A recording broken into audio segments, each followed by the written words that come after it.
الصبح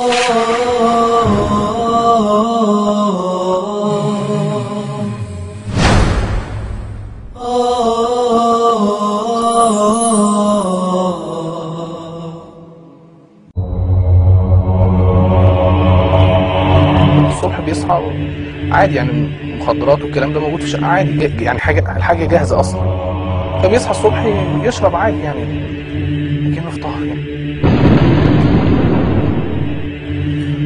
ف تعاطى يعني المخدر، وبعد كده كان عايز يعمل تليفون، فكان عنده مشكله في التليفون في البيت، فحب ينزل يتكلم من الكشك تحت البيت. هو نزل ما عداش الرصيف بتاع الموت، وقع تمام، سكتة يعني خلاص مات. كل نفس ذائقة الموت وإنما توفون أجوركم يوم القيامة فمن زحزح عن النار وأدخل الجنة فقد فاز وما الحياة الدنيا إلا متاع الغرور. وانا داخل يعني فقدت الاحساس تماما برجلي، يعني فصلت مني خالص، وكان في ورايا شاب وهو اللي شني، وانا داخل لسه ما دخلتش الاوضه حتى بتاعته، بس بدات احس بالواقع، يعني بدات افوق بقى، يعني فعلا في حد مات.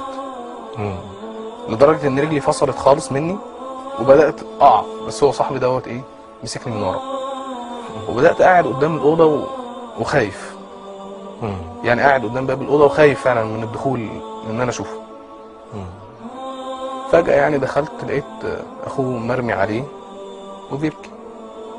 كل ده ما كنتش شفت وشه حتى، يعني هم كانوا مغطيينه وكده، بس هنا بقى انهارت تماما يعني. كان في لحظات بقى يعني انهيار زاد كمان، واحنا مطلعينه البيت كنت شايله، فيعني عارف حضرتك لما يكون صاحبك وحبيبك ومثلا ايديك بتغرس في ظهره ميت،